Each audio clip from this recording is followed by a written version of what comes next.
évidemment, je m'associe aussi à la qualité de ce rapport de l'ANSES. Si vous voulez bien, dans mon intervention, c'est revenir à un certain nombre de points qui ont déjà été évoqués, mais avec la perspective de comment nous pouvons les analyser et éventuellement ce que la recherche et notamment l'INSERM pourraient apporter dans ce débat. Le problème que l'on a, il a été très clairement posé, c'est le problème de la définition diagnostique qui est fondamental quand on veut poser des hypothèses pour essayer de comprendre. Nous sommes devant aussi un syndrome plus que une caractérisation particulière ou bien définie et reproductible de une pathologie. C'est le problème de la nosologie et aussi de la démonstration de la causalité. Et c'est très très bien noté avec l'ensemble du rapport de la littérature que vous avez pu faire. Mais ce qui est important dans le rapport, c'est que il met très bien, il n'élude aucune des questions et il combine très bien, et je crois que c'est effectivement la suite de votre interrogation, Monsieur le Président, le respect de la souffrance des personnes, qui est absolument réel et indiscutable, et aussi la nécessité de la prise en compte de la rigueur scientifique. Et c'est en essayant de prendre en compte les deux que l'on doit essayer de tracer les voies sur éventuellement des pistes ou des orientations. Alors, l'analyse de la littérature indique donc qu'il s'agit d'un véritable syndrome, en tout cas une question médicale, qui a une souffrance évidemment réelle, et que les manifestations physiopathologiques que ressentent les patients sont longues, importantes, diverses, mais qu'elles ne sont pas étayées par un critère diagnostique, ou comme nous aimons le faire dans les aspects nosologiques ou nosographiques des pathologies, essayer d'avoir un certain nombre de critères qui permettent même pas de classifier les patients, mais de classifier la pathologie ou le mal, et évidemment d'essayer d'avoir des interventions en fonction de ces critères, plus ou moins de gravité. Les études qui sont réalisées, qui ont été réalisées, ne sont pas concluantes parce que éventuellement il y a des choses que nous ne connaissons pas. Il y a peut-être des tests que nous avons appliqués qui ne sont pas adaptés, ou il nous manque un certain nombre de tests ou de marqueurs pour essayer de mettre en place cette causalité directe sur le plan, je dirais, physiopathologique. Il n'empêche que l'on peut réfléchir à une méthodologie qui permettrait de faire le lien entre un certain nombre de facteurs et éventuellement ce qui est ressenti. Il est intéressant de le noter, d'autres profils similaires de pathologies sur lesquelles nous n'avons pas de diagnostic nosologique ou nosographique et qui posent les mêmes questions. Et vous avez évoqué la fibromyalgie. Et actuellement, il y a une expertise collective de l'INSERM qui fait ce que l'ANSES vient de faire pour ce problème, qui s'intéresse à la fibromyalgie. Et on est dans le même type de difficulté, l'absence de marqueurs, de diagnostic et de causalité. Alors, vous évoquez plusieurs hypothèses et je n'y reviens pas. 18 hypothèses dans le rapport qui sont issues des études qui sont actuellement faites et qui sont incomplètes. Et je n'insisterai pas sur l'une plutôt que l'autre. Elles sont tout à fait bien détaillées dans le rapport. Une autre explication qui serait encore plus difficile, c'est l'effet cocktail, entre guillemets, c'est-à-dire plusieurs facteurs qui ne seraient pas démembrés aujourd'hui et qui seraient responsables. Et là, les effets cocktails, que ce soit dans les expositions environnementales ou que ce soit dans un certain nombre d'expositions non chimiques, par exemple, comme c'est le cas, sont encore complexifient énormément, évidemment, la problématique, puisque de les démembrer voudrait dire que l'on ait éventuellement, pour chacune d'entre elles, une hypothèse de causalité et que ce serait l'addition qui permettrait d'avancer. Donc on a là encore une hypothèse qui complexifie le problème. Alors le rapport fait un certain nombre de recommandations concernant la recherche. Je vais en citer quelques-unes et essayer de finir par des propositions un peu plus concrètes pour éventuellement avancer. Alors évidemment, mieux connaître le HS avec élargir les études qui ont été faites aujourd'hui, qui encore une fois sont incomplètes et qui n'ont pas eu la puissance ou statistique ou la manière de les poser suffisante pour répondre.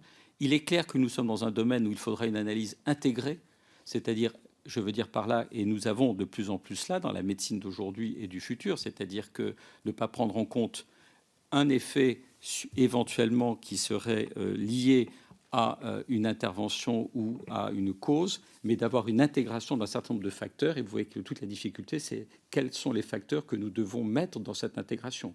On a évidemment évoqué les facteurs psychosociaux, l'environnement, les sciences humaines et sociales sont évidemment importantes au-delà de la médecine et de la physiologie. Reproduire les études de provocation qui ont été faites car elles ne sont pas concluantes, c'est sûrement un des éléments importants, mais vous voyez qu'une étude de provocation, on essaie de mettre en évidence l'effet de cette provocation avec les tests que nous connaissons. Donc on cherche la lumière à l'endroit où il y a effectivement la lampe et qu'il y a un certain nombre de choses que l'on ne sait pas. Mais ça, ce sont aussi des problèmes que nous avons aujourd'hui l'habitude, ou sur lesquels nous essayons de réfléchir. Comment éventuellement mettre en place une méthodologie qui permette d'ouvrir de nouvelles hypothèses et pas de rechercher exactement oui ou non avec le test que nous avons. Le lien entre EHS et d'autres produits, les effets cocktails, c'est très compliqué, mais dans la méthodologie à proposer, il faut essayer d'ouvrir aussi cette porte et de ne pas rater éventuellement une opportunité. Et puis, un point important serait de tester, évidemment, des approches thérapeutiques. Certaines ont été testées, mais quand on teste une approche thérapeutique sans lien de causalité ou de physiopathologie ou d'hypothèse, on voit qu'effectivement, on est là dans une complexité supplémentaire, puisqu'on teste un produit sans avoir éventuellement une hypothèse sur son mode d'action, puisque l'on ne sait pas éventuellement quelle est la responsabilité pathologique sur lesquelles on veut éventuellement tester ce produit. Donc évidemment, là, on a un effet ou nocebo ou placebo qui est absolument considérable, puisqu'on ne sait pas évaluer non plus, puisque nous n'avons pas de critères diagnostiques. Généralement, quand nous faisons une intervention, on a une pathologie qui peut être classée en termes de gravité, pour parler simple, et sur lequel on essaie de voir un effet qui peut être sensible ou qui peut être statistiquement démontré, mais à partir du moment où on a un critère, un paramètre que l'on évalue. Il n'y a pas de modèles animaux, d'après ce que j'ai pu lire dans la littérature. Je ne suis pas un expert, mais ma connaissance est à partir de cela et des groupes que nous avons mis en place à l'INSERM pour répondre à vos questions. Il n'y a donc pas de modèles animaux aujourd'hui. Et si on avait des modèles animaux, on pourrait détecter une causalité, mais entre cette causalité dans un modèle expérimental et même sa translation sur ce qui pourrait se produire au niveau évidemment clinique, et il y a évidemment là aussi un gap. Alors, concernant l'INSERM, j'ai fait tout le tour des chercheurs, même si certains chercheurs de l'INSERM étaient impliqués dans ce rapport. Nous n'avons pas d'équipe qui travaille spécifiquement sur cette question. Il y a beaucoup de choses autour de l'environnement, mais pas spécifiquement sur cette question. Je me suis entretenu et j'ai demandé au président de l'ANR de faire le bilan des dernières années des financements des projets. Il n'y en a eu aucun spécifiquement sur ce projet. Ce qui veut dire que ça n'est pas un désintérêt des chercheurs, c'est que c'est peut-être extrêmement compliqué de déposer un projet de recherche ou d'engager un projet de recherche sur une thématique qui éventuellement a du mal à être précisée et les hypothèses à être précisées.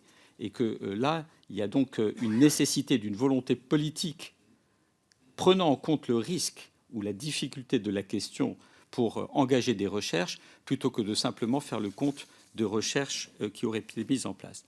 Alors, sur les propositions que pourrait faire l'INSERM, elles devraient être fondées évidemment sur les méthodologies et les plus rigoureuses sur le plan scientifique pour mettre en place des expérimentations qui vont de l'amont jusqu'au suivi des personnes.